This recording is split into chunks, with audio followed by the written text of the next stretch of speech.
This podcast is brought to you by the Prospect Research Institute, where researchers come to learn, innovate, and connect. We're seeing a lot more people moving into associate vice president roles. I mean, I think about 10 years ago, it feels like it was kind of a rarity. But now as I look at my peers on the Apra board, close to half of the group is in an AVP role or something very similar to that. Welcome to Prospect Research Chat Bites, a podcast by and for prospect research professionals. This interview is part of the Career Curious series. I'm Jennifer Filla. Today, I'm talking with Mark Egge, 2019 President of Apra International, Associate Vice President of Development at Hamline University, and previously Senior Manager of Prospect Development at the Greater Twin Cities United Way. Hello, Mark. Thank you for joining me today on Chat Bites. Hi, Jen. Good to be here. Thanks so much for inviting me. I appreciate it. Yes, and I want to congratulate you again on becoming the Apra International President this past September. Thanks. Yeah, it's pretty exciting to have the privilege and honor to step into that role, and it's been a bit of a whirlwind, but I'm really excited to be there. So yeah, thank you. It's a fun thing. I bet it's a whirlwind. I know you've already had a lot of activity, and I also know that you spent the previous year as president-elect. So I'm thinking you're probably pretty focused about what you would like to accomplish in your year as president. I'm wondering if you'll share with us what some of those goals are for your year as president. Yeah, that is a really great question. You know, it's funny, in that year as president-elect, you have time to sort of think about, what do I want to do? What do I think are the important things to accomplish? And one of the things that I learned as I stepped into that role was really that it didn't matter so much what I wanted to do necessarily. I had some agency over that, but in a lot of cases it's going, well, how do I leverage all the really smart people on the board with me? Because if, the moment I start thinking that I'm the smartest guy in the room, it's evident that I'm not the smartest guy in the room. So I figure I really need to leverage everyone else and figure out how to put their talents to work.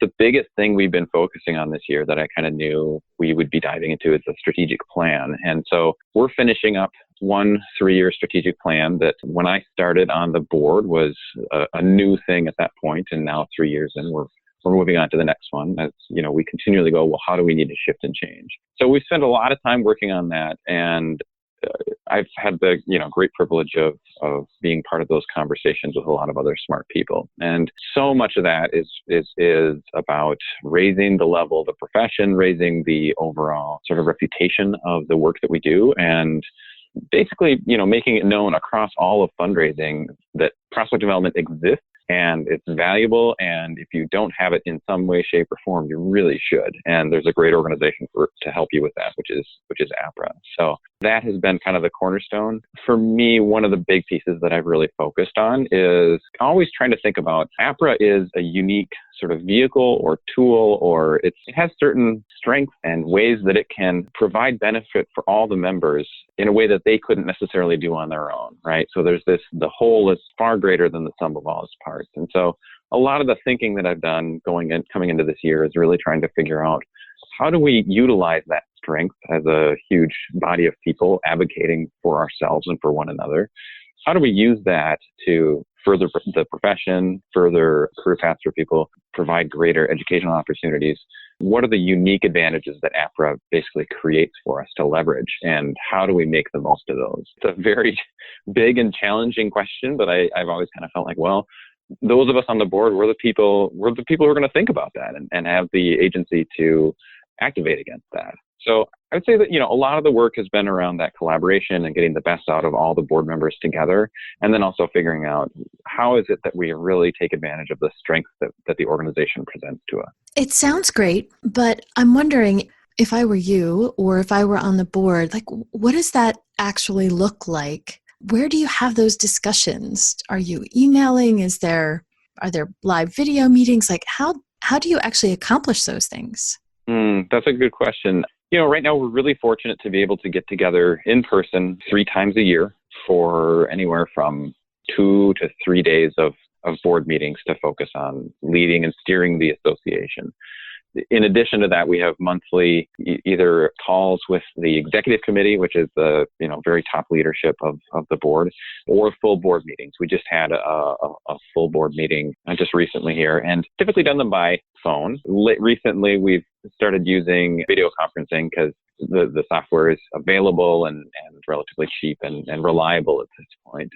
So thanks to technology, we're able to see each other face to face and have pretty good discussion about the big topics. But it's interesting because there's some day-to-day stuff that goes on for any given board member where they are working with certain committees that they're assigned to sort of liaise to on behalf of the board.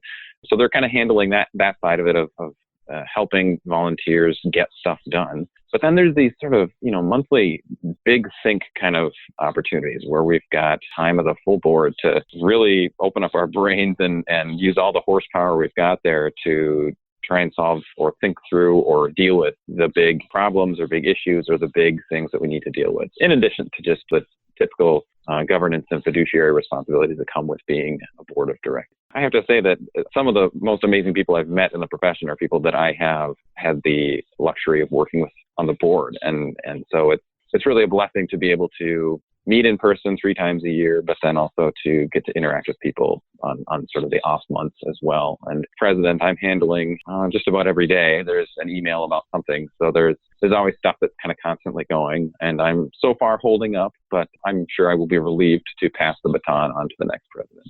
Well, that's great.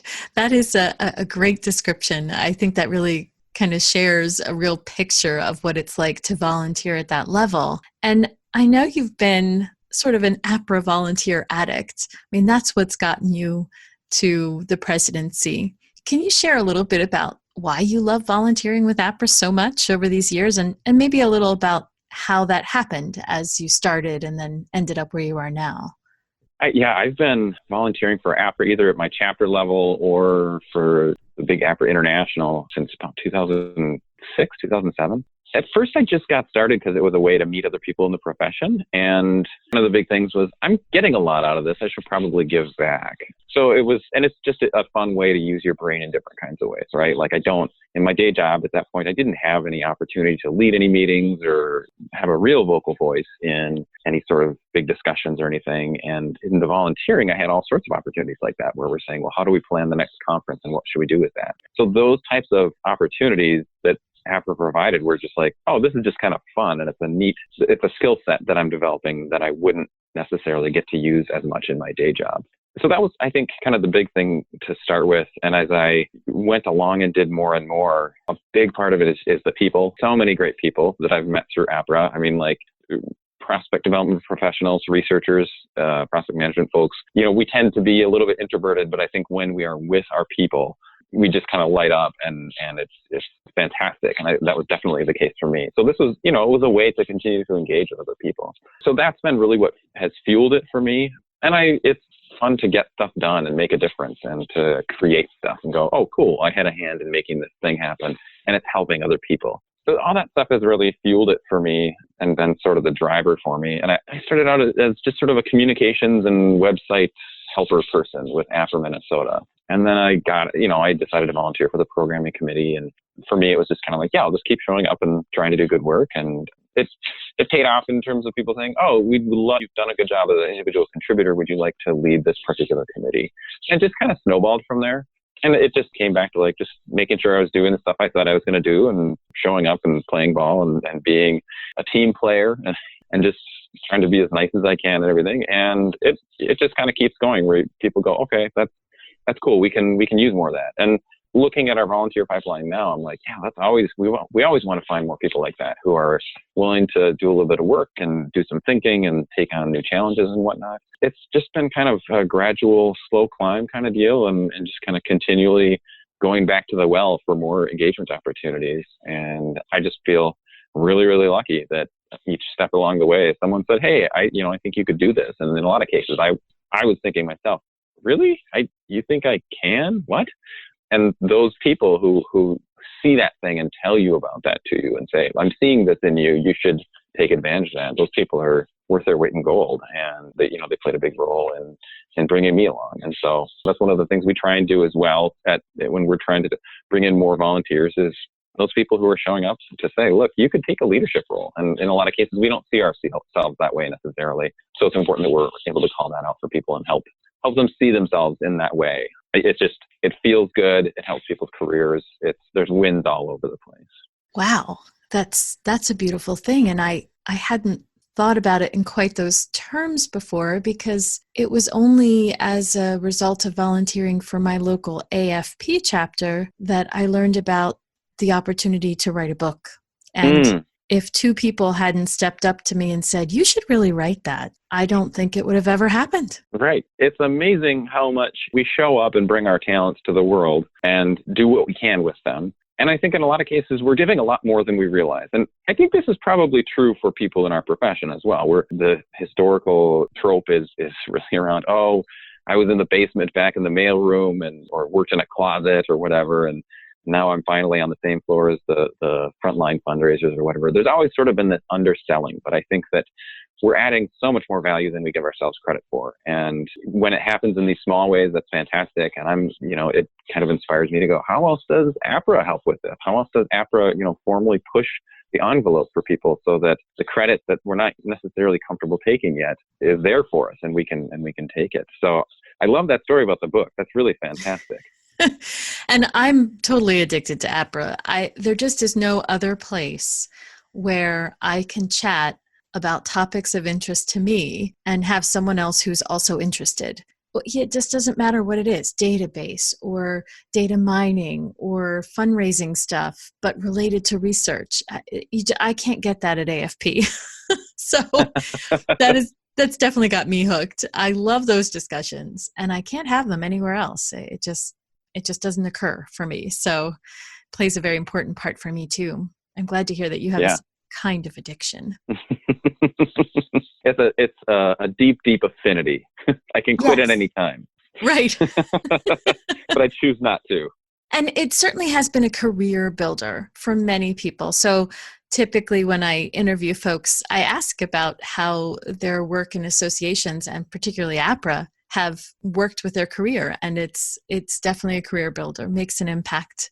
That's for sure. Yeah, absolutely. Absolutely. I mean, I distinctly remember when I started at the Greater Twin Cities United Way about 5 years ago now, my second day, they said, hey, you're going to run this prospect management meeting. And it was, a room full of, there was senior vice president, a vice president, 3 directors, a bunch of frontline fundraisers. I mean, all these people that I think could have intimidated me or made me feel like, I don't know if I can lead a meeting, particularly with these people, but it was experience with APRA that gave me the skills and confidence to go, oh yeah, I can do this. It's a little stressful, but I can lead a meeting like this for an hour where we're talking about prospects and got a focused agenda and everything. And that's one example that I always point to. Where it's like, if not for APRA, I would not have had that skill set. I would not have succeeded in that kind of a way. And it's just astounding when I look at that and go, holy smokes, how lucky am I that I had that kind of opportunity. So I think legally obligated as the president to cheerlead for APRA, but it's been such a huge boon for me that I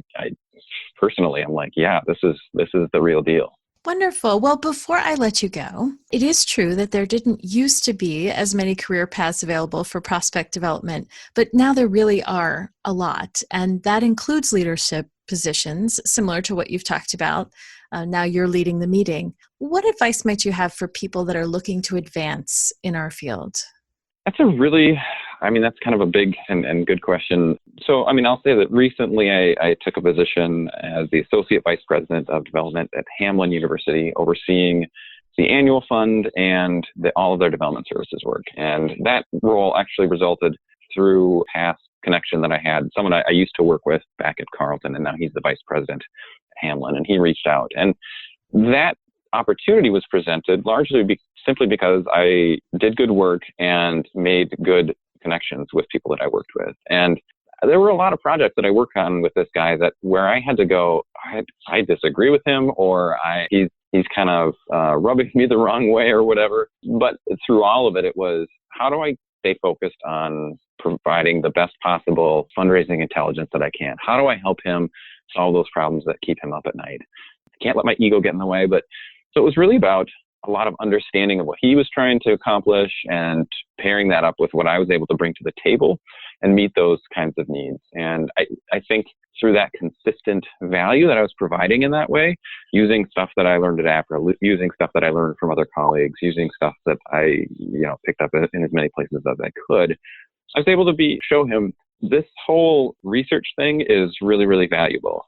And it took work. It wasn't the kind of thing where I said, well, he should just get it. I don't understand why he doesn't get it. It took building the relationship with him. It took sort of selling the product or helping him see how it could solve certain types of problems and being flexible and working with him. That's kind of been how I've tried to focus my approach to my job wherever I'm at, whoever I'm dealing with. And he happened to be one who especially felt that. And it turns out that he ends up in a position where he goes, well, Mark helped me solve problems before. Maybe he can help me here too. And we talked about it. And it turned out to be a really fantastic opportunity for me. But I think the biggest thing is just we have to continue to do really great work and continue to partner with everyone that we are engaging with, whether it's the very top leadership or it's the frontline fundraisers, and show the value. I think in a lot of cases, when we're providing good work product, it should be self-evident.